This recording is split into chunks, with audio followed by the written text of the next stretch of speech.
एक छोटा सा गांव था। गांव बहुत ही सुंदर था।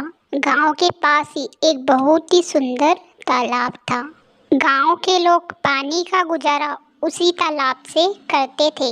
वहीं से पानी लाते थे, वहीं पर नहाते धोते थे और वहीं पर उनका काम चलता था। गांव के लोगों का तालाब के पास रोज ही आना जाना लगा रहता था। गांव के लोगों को तालाब बहुत ही अच्छा लगता था। लोग रोज ही वहीं पर घंटों तक बैठे रहते थे, बातें किया करते थे।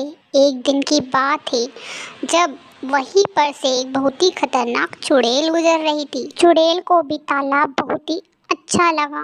अब चुड़ैल ने उसी तालाब में रहने का फैसला कर लिया और अब वहाँ उसी दिन से उसी तालाब में रहने लगी, उसी तालाब में नहाने लगी। एक दिन की बात है जब श्याम नाम का लड़का उस तालाब की तरफ जा रहा था। श्याम को नहीं पता था कि उस तालाब में कितनी खतरनाक चुड़ैल रहती है। श्याम चुड़ैल की तरफ बढ़ा जा रहा था। इधर चुड़ैल भी तालाब में स्नान कर रही थी। चुड़ैल को तालाब में बहुत ही मज़ा आ रहा था, लेकिन अचानक चुड़ैल को भी किसी के आने की आवाज़ सुनाई दी।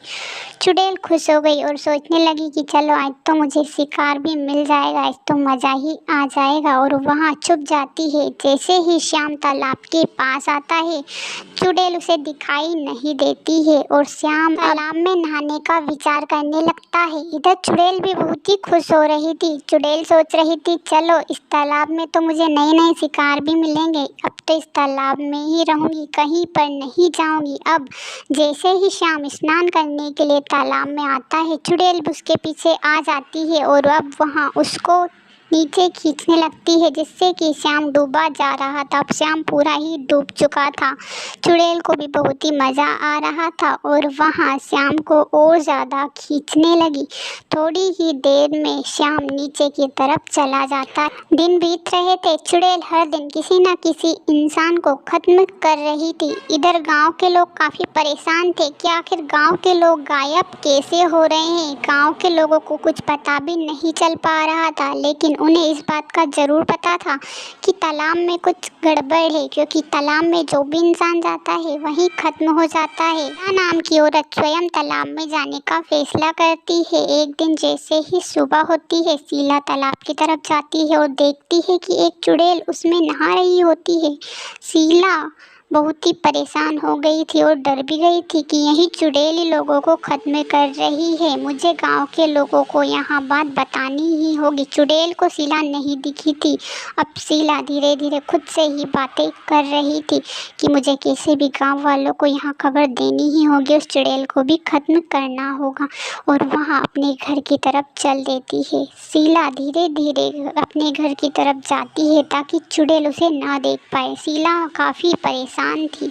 शीला ने सारे गांव वालों को चुड़ैल के होने की खबर दे दी, जिससे कि सारे गांव वाले डर गए और अब कोई भी तालाब में नहीं जाता था। रात का समय था। शीला और एक दादी माँ कुछ तालाब में कर रही थी जो कि उन्हें चुड़ैल से छुटकारा दिला सकता था। उन्होंने तांत्रिक से कुछ भभूति ली थी जिससे कि चुड़ैल खत्म हो सकती है।